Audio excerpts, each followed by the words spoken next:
लगता है बड़े मालिक नहीं आएंगे। पंडित जी। ओम तत्सद्ये ब्रह्मोदितीय प्रार्दे श्री श्वेतवारा कल्पे जम्बू दीपे। बड़े मालिक आ गए।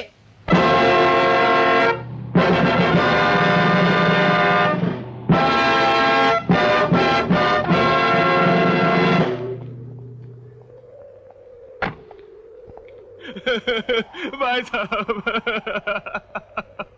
धीरज रखो महिपाल, चलो। हम तो ये सोच रहे थे,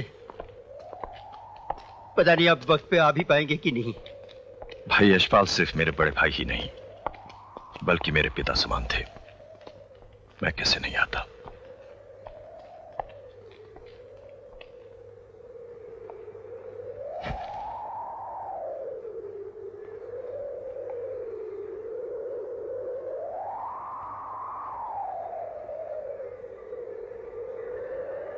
ओम तत्सद्ये ब्रह्मोदितीय प्रार्दे श्री श्वेतवारा कल्पे जम्बूदीपे भरतखंडे आर्यावर्तिक देशांतर्गते कलियुगे कलिप्रथम चरणे मम भ्राता मुख अग्नि समर्पयामि।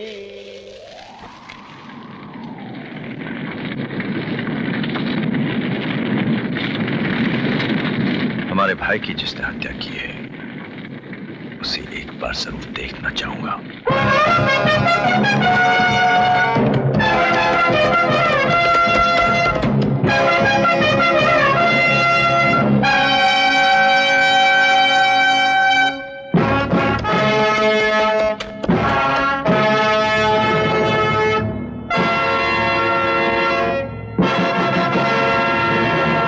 भाभी माँ, आप और यहाँ? आपको यहाँ नहीं आना चाहिए था भाभी माँ। जहाँ चिता जलती है वहाँ कोई औरत नहीं आती। जिसका पति जवानी में मर जाए वो औरत नहीं रह जाती। कृपाल सिंह, मैं ये जानने आई हूँ कि आप अपने भाई की मौत का बदला जीवा से लेंगे या नहीं। भाभी माँ, अच्छा तो ये होता कि आप जीवा को क्षमा कर दें, क्योंकि सच्चाई ये है कि इस सारे मामले में दोष भाई साहब का ही है। कृपाल सिंह, मेरे सुहाग में भले ही खोट था, लेकिन मेरे सिंदूर में कोई मिलावट नहीं थी। और महिपाल सिंह, तुम लोग यहाँ खड़े रहकर क्या कर रहे हो? चिता के पूछने का इंतजार? हाँ भाभी माँ, ताकि भाई साहब की अस्थियों को यहाँ से ले जाकर अंतिम संस्कार कर सके। ये चिता नहीं बुझेगी। आज से मैं हवेली नहीं जाऊंगी, यहीं रहकर इस चिता को चलाती रहूंगी। ये चिता उस समय तक चलती रहेगी जब तक जीवा जिंदा है। अपने भाई की चिता देखकर भी आप लोगों के खून में उबाल नहीं आया तो हवेली जाकर चूड़ियां पहन लीजिए। बस भाभी माँ, बस। औरतों के तानों से तो बर्फ से भी शोले उठने लगते हैं, और फिर हम तो खानदानी महल पुत्र हैं। अगर आप हवेली नहीं जाएंगी तो हम भी अपने भाई की जलती हुई चिता के आग की कसम खाते हैं कि जब तक जीवा की मौत हम अपनी आंखों से देख न ले, हम आपके सामने कभी नहीं आएंगे, कभी नहीं।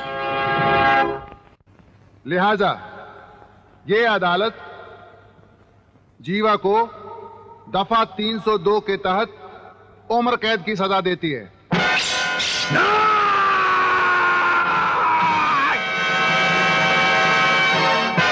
सजाए मौत होनी चाहिए इसे। छोड़ दो मुझे, छोड़ दो।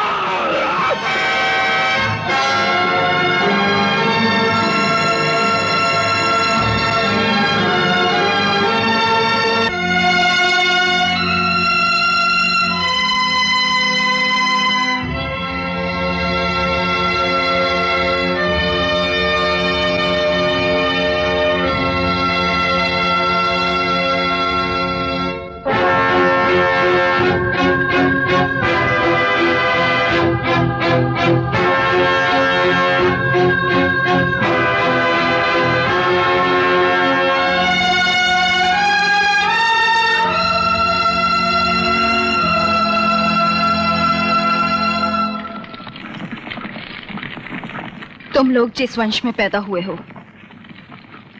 उस वंश के लोग मौत से आंखें मिलाकर बात करते हैं। फिर आज तुम लोगों की आंखें झुकी हुई क्यों हैं? आप चिंता मत कीजिए भाभी माँ, वो जेल में अपनी सजा पूरी नहीं कर पाएगी, उससे पहले ही मार दी जाएगी। मरना तो एक दिन सबको है, लेकिन मुझे उसकी मौत से पहले चाहिए। भाभी माँ ठीक ही कह रही थी कि उसे अदालत ले जाने से पहले काट देना चाहिए था। सांप तो घुस गया बिल में, अब लाठी पटकने से क्या फायदा।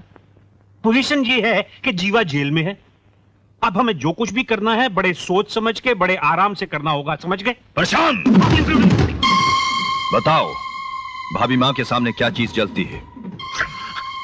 आग। आग नहीं, हमारे खानदान के नाम पर जलता हुआ दाग है, जिसे जल्द से जल्द किसी भी कीमत पर मिटा देना होगा।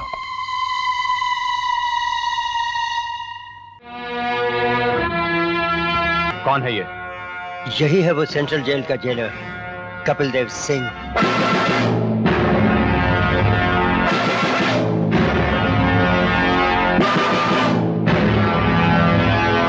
कहां है कृपाल सिंह? हम यहां हैं। ऊंचाई पर रहने का एक फायदा होता है, किसी के सर से टोपी या पगड़ी उछालने की जरूरत नहीं पड़ती, वो खुद ब खुद गिर जाती है। लेकिन एक नुकसान भी है, ऊंचाई पर रहने वालों को हर वक्त सर झुकाकर बात करनी पड़ती है और नीचे वाले हमेशा सर उठाकर बात करते हैं। तुम्हारे बारे में हमने जैसा सुना था वैसा ही पाया, अब तो हमें तुमसे मिलना ही पड़ेगा।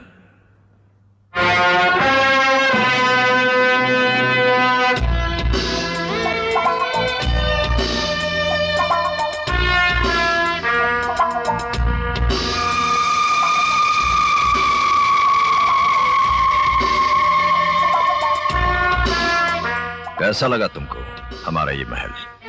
बहुत ही खूबसूरत, लेकिन लंबाई चौड़ाई में मेरी जेल से कम है। दूसरी बात यह है कि यहां कबूतर उड़ते हैं, जबकि मेरी जेल में मेरी मर्जी के बिना एक परिंदा भी पर नहीं मार सकता। लगता है डॉक्टर शर्मा के जहर को जहां पहुंचना चाहिए था वहां ना पहुंचकर तुम्हारे अंदर आ गया है। शायद इसीलिए जेलर साहब सिग्नल की तरह लाल पीले हो रहे हैं। इन्हें शायद ये नहीं मालूम कि सिग्नल तोड़ना हमारी पुरानी आदत है। और मेरी आदत है तुम जैसे गुंडों से जेल में झाड़ू लगवाने की। अच्छा यही होगा कि तुम लोग हमेशा के लिए इंतकाम की बात भूल जाओ। देखो जेलर, अगर सभी लोग इंतकाम लेना भूल जाएं, तो दुनिया की तमाम जेलें वीरान हो जाएंगी। और मेरी समझ में नहीं आता कि तुम घर के कैसे मालिक हो जो ये चाहते हो कि तुम्हारा घर वीरान हो जाए। और तुम कैसे इंसान हो जिसे बच्चे पर भी दया नहीं आती? मोहब्बत हुस्न नहीं देखता और इंतकाम उम्र नहीं देखता। कृपाल सिंह, फर्ज अमीर और गरीब नहीं देखता। मेरी ड्यूटी है कि मैं जीवा और उसके बच्चे की रक्षा करूं। याद रखना, अगर तुम मेरे और मेरी ड्यूटी के बीच आए तो मैं तुम्हारे और तुम्हारी सांसों के बीच आ जाऊंगा।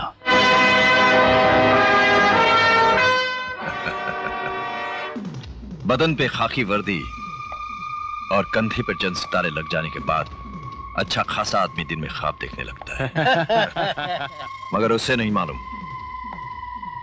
कि ऊंचाई से पानी की धार भी गिरे तो पत्थर में सुराख हो जाता है।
महिपाल, खत्म कर दो उसे।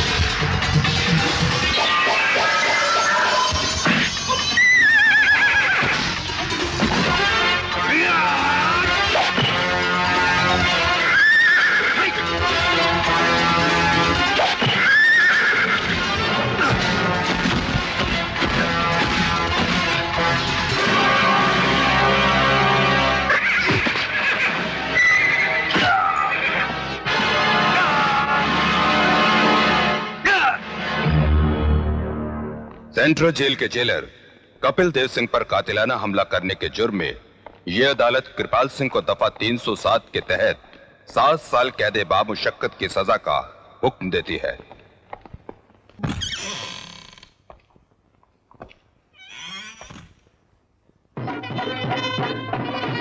फाइल को भाई साहब।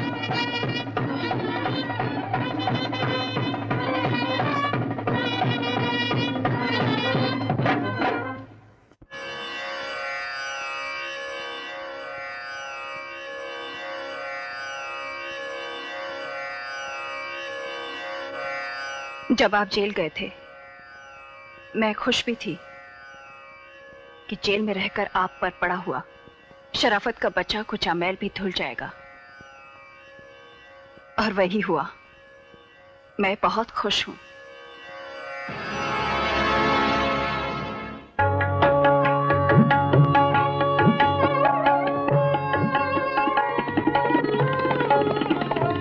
जय हो प्रभु, जय हो। जाओ। नमस्कार प्रभु, नमस्कार। पहचाना आपने? 6 साल में इंस्पेक्टर से डीएसपी बन गया। अब आपकी सेवा में हाजिर हूं। डीएसपी की हैसियत से हर महीने इसे जितनी तनख्वाह मिलती है उसके हिसाब से 6 साल की पूरी तनख्वाह इसे एक साथ दे दो। प्रभु, एक एक गोटी दे तो खाने का मजा भी आता है। आप तो पूरा बका एक साथ डाल देते हैं। ये पचेगा तभी जब मैं आपका कोई काम करूं। कोई काम बताइए, सरकारी हो गैर सरकारी सब हो जाएगा। लगता है वक्त अचानक हम पर मेहरबान हो गया है, और जब वक्त मेहरबान हो तो शेर की तरह बदन सिकोड़कर शिकार के आने का इंतजार करना चाहिए। भाभी मां, चिता में जलाने के लिए आज मैं वो चीज लाया हूं जिससे आग जलेगी भी और जिससे आग बुझेगी भी। ऐसी कौन सी चीज लाए हैं? माधव सिंह,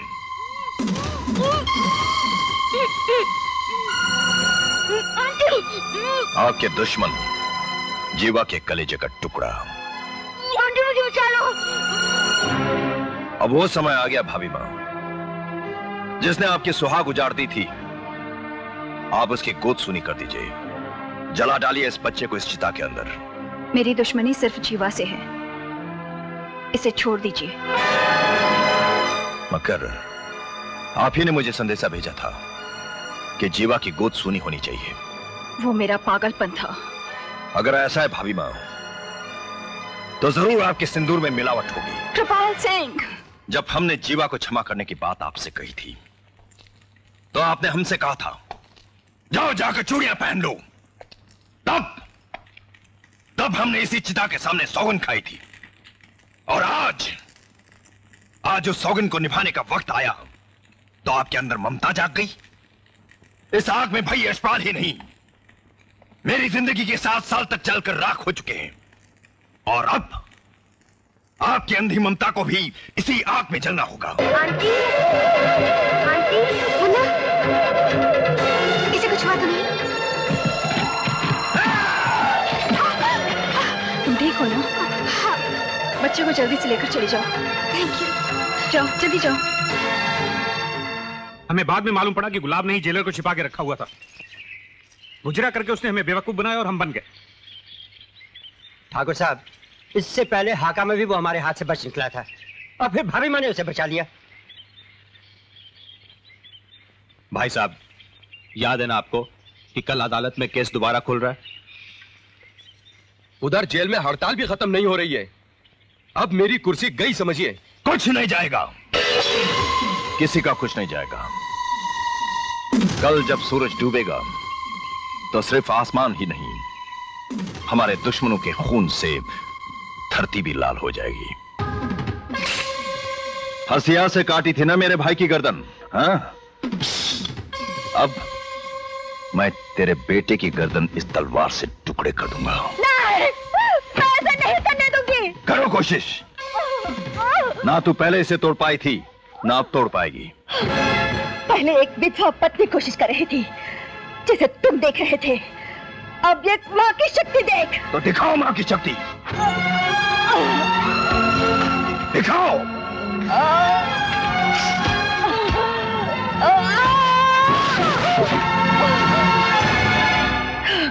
देखिए, एक माँ की शक्ति। ले जाओ इसे चिता के पास। अब इसे जिंदा जलाकर मैं अपनी सौगंध पूरी करूंगा।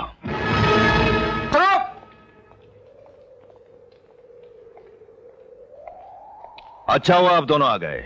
फांसी के वक्त भी आप दोनों मौजूद रहते हैं। डॉक्टर साहब वक्त बताते हैं और जज साहब उंगली उठाकर जेलर को इशारा करते हैं, फिर वो फांसी पर लटकाने का हुक्म देते हैं। वो मौत का तमाशा तो आप लोगों की मर्जी से होता है, लेकिन आज की मौत का तमाशा मेरी मर्जी से होगा। बैठो।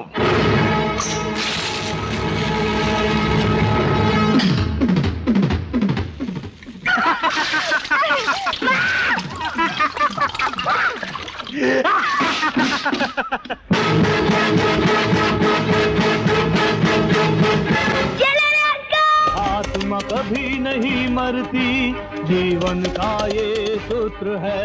जुल्म सितम से लड़ने वाला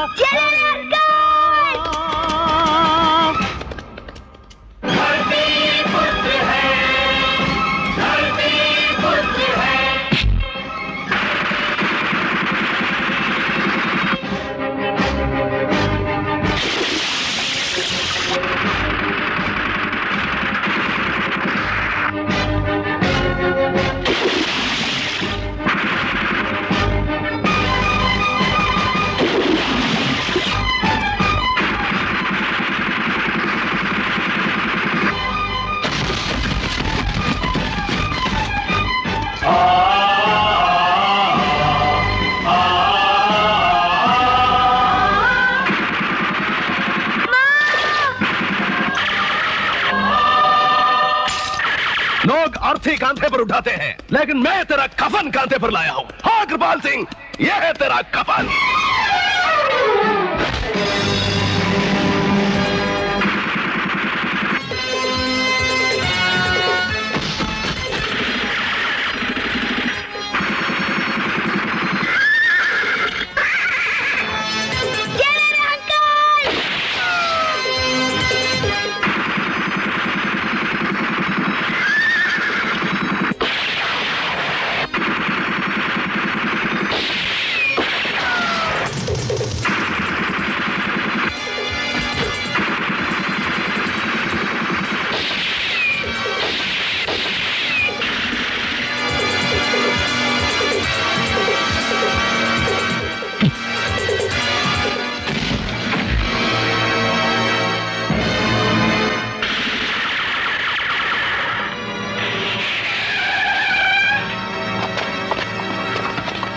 आप लोग इस तरफ से जाइए, फॉलो मी।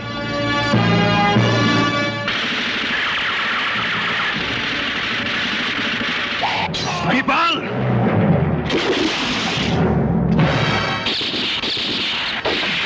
प्रशांत, रोको पुलिस वालों को। हाँ।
Come on seven.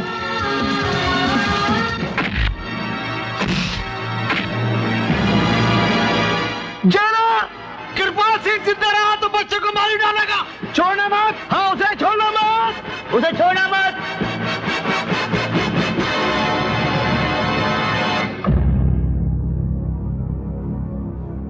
Kripal Singh, gulab by और अनवर खान के खून के इल्जाम में दफा 302 के तहत मैं तुमको सजाए मौत देता हूं।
बहुत बहुत शुक्रिया वकील साहब जो आप मुझसे मिलने आए। बोलो क्या बात है? सिर्फ आपकी गवाही मुझे सजा दिला सकती है, बाकी की कहानी मैंने बदल दी है। मैं समझा नहीं। वो लड़की मेरा पर्स चुराकर भागी, मैंने उसका पीछा किया, उसे पकड़ लिया, हाथ छुड़ाकर वो फिर भागी। सामने से एक टैक्सी आई, वो टकरा गई। टैक्सी ड्राइवर मेरा दोस्त इस कहानी को सच बनाने की गवाही देने के लिए तैयार है। पुलिस को मैं संभाल लूंगा और वो बेचारी लड़की, वो तो बोलने के काबिल ही नहीं है। बस सिर्फ आप हैं। तुम ये कहना चाहते हो कि विटनेस बॉक्स में खड़ा होकर गीता की कसम खाकर मैं झूठ बोलूं? हर्जी क्या है वकील साहब, आपके सच बोलने से मेरे जिंदगी के कुछ साल बर्बाद हो जाएंगे और फिर असली सच तो आप भी नहीं जानते। उस लड़की के किस्मत में जो कुछ लिखा था बस वही हुआ। बड़े अफसोस की बात है कि तुम एक इंसान को इंसान नहीं समझते। मैं भी तो एक इंसान हूं वकील साहब। तुम इंसान नहीं हो, तुम एक दरिंदे जानवर हो, समाज के लिए बीमारी हो। सोच लो वकील साहब, कहीं ये बीमारी समाज की बजाय आपको न लग जाए। तुम मुझे धमकी दे रहे हो? जी नहीं, पटाने की कोशिश कर रहा हूं। माना कि तुम बहुत बहादुर हो, डरोगे नहीं। रकम कितनी लोगे?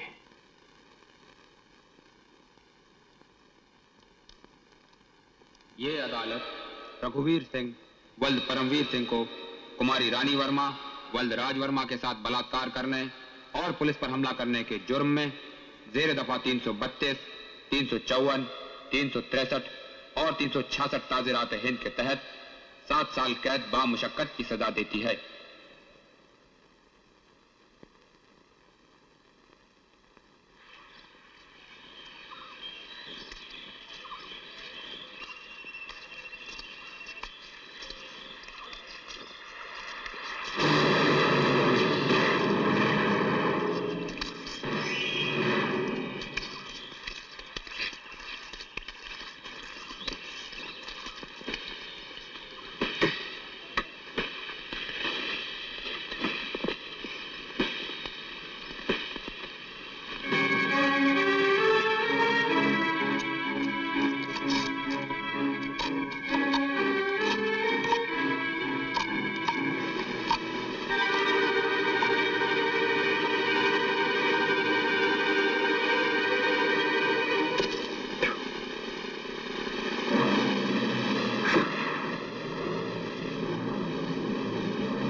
बाय।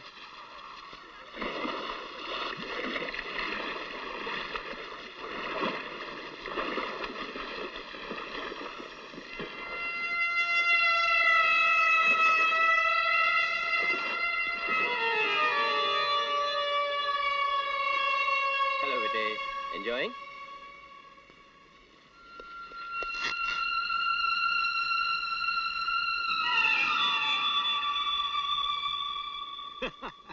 अरे यार गौतम, तुम्हारा भी जवाब नहीं, जरा सी बात से घबरा गए। नहीं सावन साहब, बात इतनी से नहीं है। फिक्र न करो, शक में हम किसी को भी 10-15 दिन के लिए अंदर कर सकते हैं, और फिर ये तो सजा याफ्ता है, हम इसे महीने 1.5 महीने के लिए तो अंदर कर ही देंगे।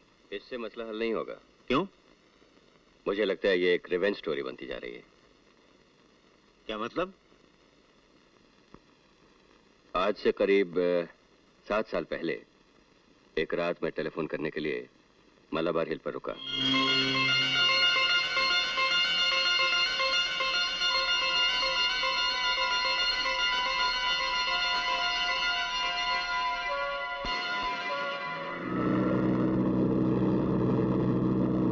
तीन महीने अस्पताल में रहने के बाद आज 7 साल से पागलखाने में है।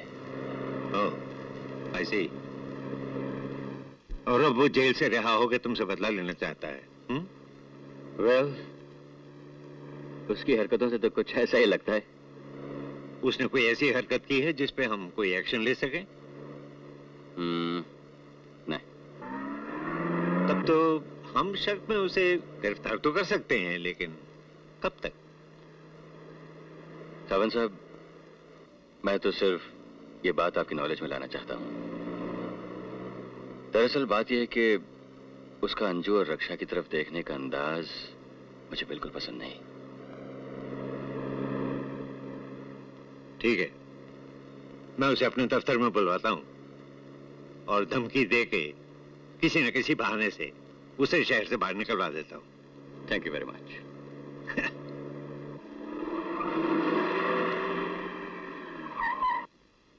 आजकल अपनी जिंदगी में 3-3 का ही आंकड़ा है चाचा। खेल में भी 3 पत्ते और जिंदगी में भी 3। ये जिंदगी में 3 क्या रघु? एक भावरा है, एक फूल है और एक कली है, एक और ब्लाइंड। I am pack. तो इस बाजी में फैसला हो ही जाएगा। अगर तुम जीते तो तुम्हारी मुरादें पूरी होंगी, और अगर हम जीते तो खैर एक चाल मेरी। रघु, पत्तों से तकदीरें बदलती हैं। ऐसा क्या चाचा? तो फिर 25 से शो कर दे।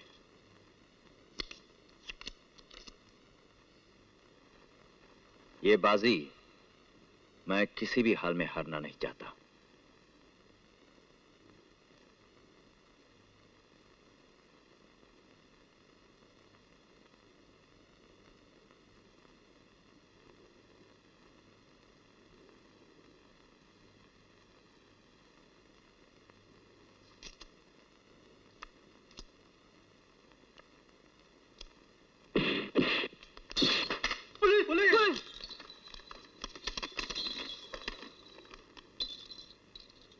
तुम्हारा नाम रघुवीर सिंह है? हो सकता है। हमारे साथ चलो, उठो। हाथ मत लगाइए ऑफिसर। ये कार्ड आपको किसी अमन पसंद शहरी को हाथ लगाने का हक नहीं देता। हम खुद ही आपके साथ चलेंगे।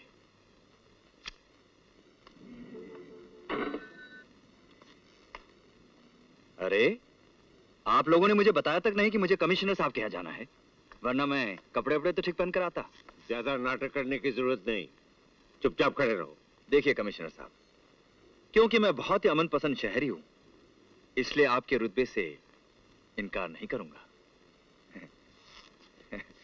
जेल में रहकर थोड़ा बहुत कानून मैंने भी सीख लिया है। अगर आप मुझ पर शराब पीने का इल्जाम लगाना चाहते हैं तो मैं चाहता हूं कि मेरे डॉक्टर को जरूर बुला लें। यह है उनका कार्ड, और मैं जानता हूं ये मेरा कानूनी हक है। कब इन गौतम? अरे वकील साहब, आजकल आपसे बड़ी मुलाकातें हो रही। अफसोस तलाशी लो इसकी। हाँ, कमिश्नर साहब पहले ये तो बताइए कि मेरा जुर्म क्या है। तुम एक सजा याफ्ता इंसान हो। शक होने पे हम तुम्हारी तलाशी ले सकते हैं, तुम्हें गिरफ्तार भी कर सकते हैं। आया समझ में? आया समझ में साहब। शांति के पुजारी के साथ हमेशा यही सलूक किया जाता है।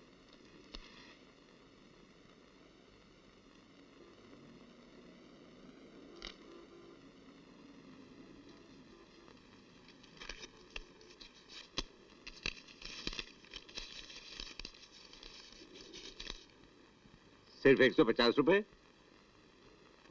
इतने बड़े शहर में इतने कम रुपयों से तुम कैसे गुजारा कर सकते हो? क्या ऐसा भी कोई कानून है कि बगैर पैसे के इंसान इस शहर में नहीं रह सकता? नहीं, लेकिन एक सजा याफ्ता इंसान के बारे में हम ये सोच सकते हैं कि अगर उसके पास गुजारे के लायक पैसे नहीं हैं तो वो चोरी कर सकता है, डाका डाल सकता है, पैसों के लिए कोई भी जुर्म कर सकता है। ये भी सही बात है, मगर मैं आपको ऐसा नहीं सोचने दूंगा। पर्स के अंदरूनी जेब में एक स्लिप है, उसे जरा गौर से देखिए।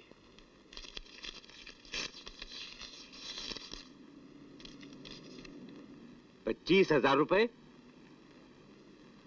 इतनी बड़ी रकम कहां से आई तुम्हारे पास? इस सवाल का जवाब देना मैं जरूरी नहीं समझता। क्यों वकील साहब, आपकी क्या राय है? कानूनी तौर पर इसका जवाब मुझे देना चाहिए। बता दो तो बेहतर है। जैसा कि मैंने कहा, मैं अमन पसंद शहरी हूं, इसलिए लड़ाई झगड़ा दंगा फसाद मुझे बिल्कुल अच्छे नहीं लगते। 6 दिन पहले कमिश्नर साहब, मैंने अलीबाग में अपनी जमीन और घर बेचा। ये रकम वहीं से आई है। अगर आपको यकीन ना हो तो अलीबाग के रजिस्ट्रार से टेलीफोन करके पूछ लीजिए। और ये ताश के पत्ते ये क्यों जेब में लेके फिरते हो? ये भी कोई जुर्म नहीं है कमिश्नर साहब, फिर भी मैं आपके सवाल का जवाब दे देता हूं। एक बादशाह है, एक बेगम है और एक दुक्की है।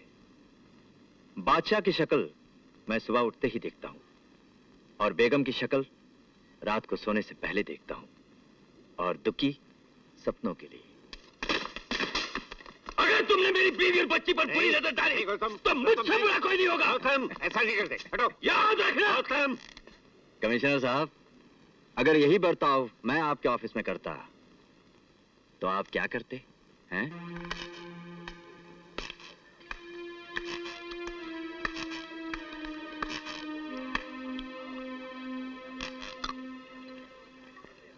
बहुत पसीना आ रहा है वकील साहब। 7 साल तक हमने भी बहुत पसीना बहाया, सरकार के लिए पेड़ काटते हुए, कड़कती धूप में पत्थर तोड़ते हुए। तुम्हें कितनी रकम चाहिए रघु? बेटा, यस सर। मेरे अमीर दोस्त दुबई से आए हैं, एक डबल स्कॉच ले आओ। Okay sir. मैंने पूछा तुम्हें कितनी रकम चाहिए। मेरे जेल जाने के बाद दुनिया कितनी अच्छी हो गई है। 7 साल सजा काटने के बाद एक मुजरिम जेल से बाहर निकल कर आता है, नए सिरे से जिंदगी शुरू करना चाहता है, और शहर का एक नामचीन वकील, कानून का रखवाला, उस मुजरिम को पैसे देकर मदद करना चाहता है। मुझे तो यकीन नहीं हो रहा है। ये मेरे सवाल का जवाब नहीं। किसी इंसान की जवानी के 7 सालों की क्या कीमत लगाओगे वकील साहब? सोचना पड़ेगा, बैठ के हिसाब किताब करना पड़ेगा। 1 लाख रुपया, 50 अभी, 50,000 अगले साल, बशर्ते कि तुम ये शहर छोड़कर चले जाओ। अगर मैं आपकी ये शर्त ना मंजूर करूं तो मैं तुम्हारा खून कर दूंगा। खून कर देंगे? पैसा वैसा समझे वकील साहब, ये बात असली है, खून वाली बात। 7 साल तक मैं जेल की अंधेरी कोठरी में हर रात एक आदमी का गला दबाता रहा, उसे जान से मारता रहा। लेकिन जेल से निकलने के बाद मैंने सोचा, गला दबाकर जान ले लेना बहुत ही आसान मौत होगी, इसलिए मैंने फैसला किया, मैं आपको इतनी आसान मौत नहीं दूंगा, क्योंकि मैं भी 7 साल तक हर पल हर घड़ी मरता रहा हूं। और उन 7 सालों में उस मासूम लड़की पर क्या गुजरी, उसके बारे में तुमने कभी कुछ सोचा? अफसोस, हर पल मरने के बाद भी आज तुम जिंदा हो।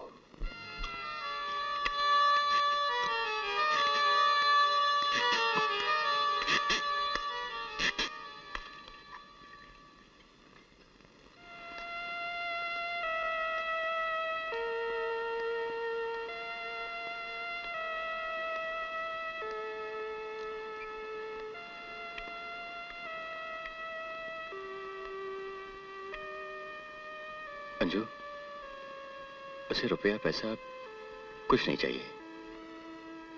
वो सिर्फ रक्षा के पीछे है। गौतम, वो बहुत चालाक आदमी है।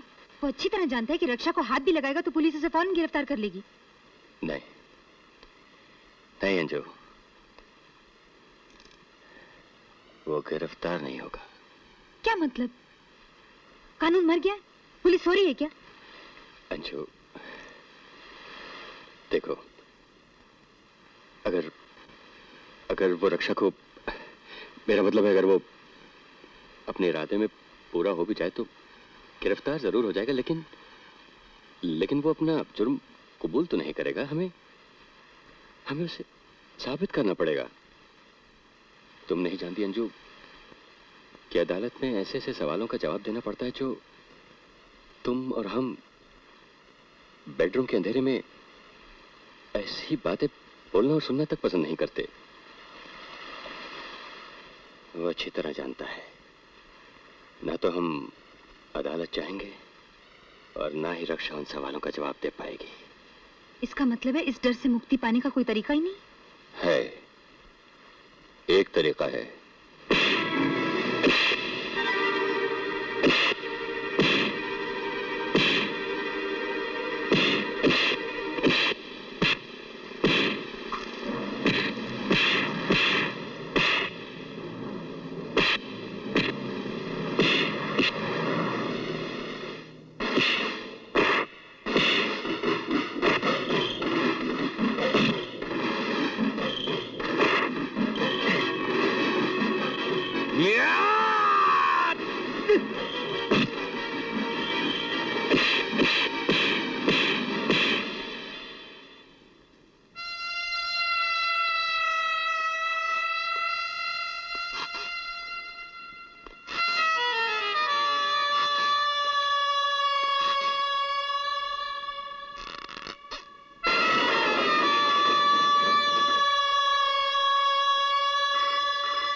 मिसेस मेहरा बोल रही हैं आप? कौन बोल रहा है? वही जिसको अभी अभी आपके पति के भेजे हुए गुंडों ने जान से मार डालने की कोशिश की। खैर छोड़िए इन बातों को। आपकी आवाज सुनने की मुझे बड़ी तमन्ना थी। चेहरा और बदन जितना खूबसूरत है उतनी ही सुरीली आवाज है आपकी। इस सुरीली आवाज को मैं एक दिन बहुत करीब से सुनने की तमन्ना रखता हूं मिसेस मेहरा। बंद करो ये बकवास। ओ वकील साहब, आपके मेंढक आए थे। 3 तो भाग गए मगर एक हॉस्पिटल में है और उसने अपनी स्टेटमेंट पुलिस को दे दी है। ये जुर्म करके आपने कानून को मेरी गोद में डाल दी है और यही मैं चाहता था। अब आप जेल में होंगे और आपकी बीवी और बच्ची उस खेल में होंगी जो मैं उनके साथ खेलूंगा। Good night and have a nice dream. गवाही देनी पड़े तो मैं पीछे नहीं हटूंगा। जहां तक सच्चाई, इंसाफ और इंसानियत का सवाल है, मैं उसके लिए मर मिटने के लिए तैयार हूं।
Mrs Gautam Mehra,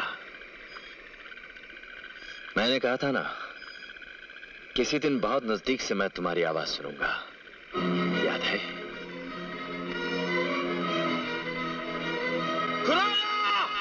Anju!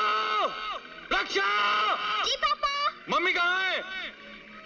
Mummy houseboat में है।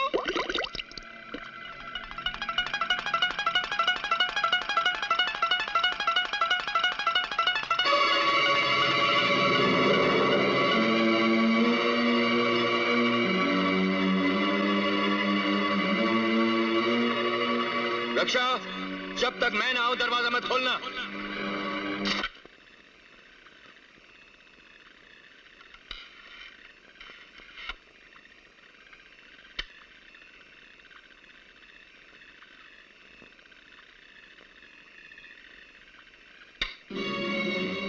खबरदार जो मुझे हाथ लगाए दूर रहो मुझसे।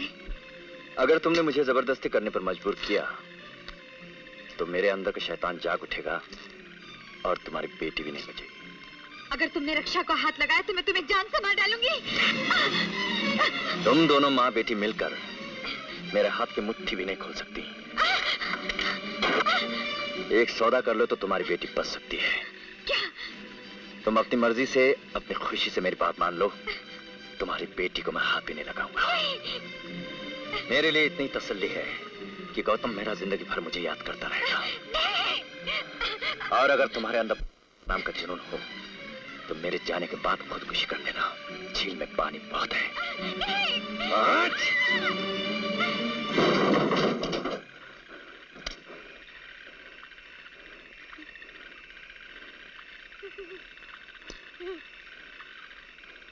अंजू, अंजू, गौतम!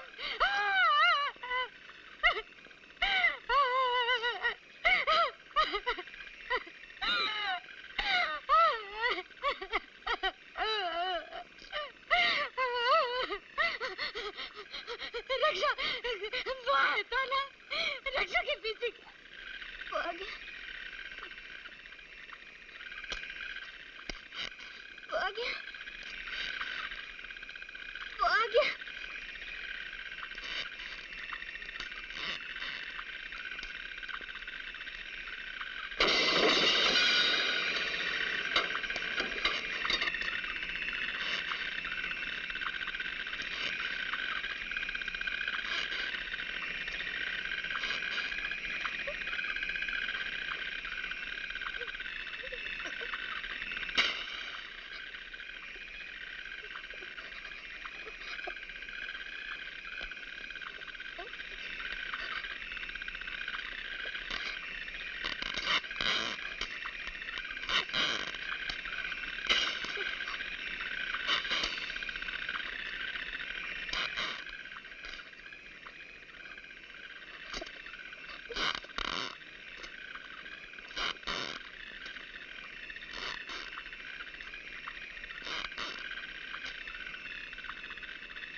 रक्षा भागो भागो।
ये जीत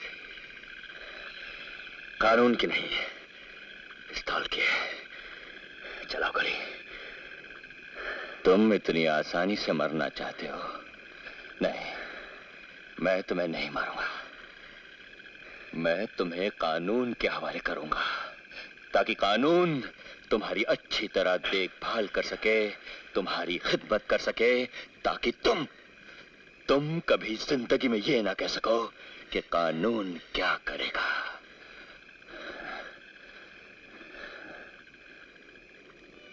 ये अदालत रघुवीर सिंह वल्द परमवीर सिंह को रिटायर्ड पुलिस इंस्पेक्टर खुराना की हत्या करने के जुर्म में जेर दफा 302 ताज़िरात हिंद के तहत सजाए मौत का हुक्म देती है।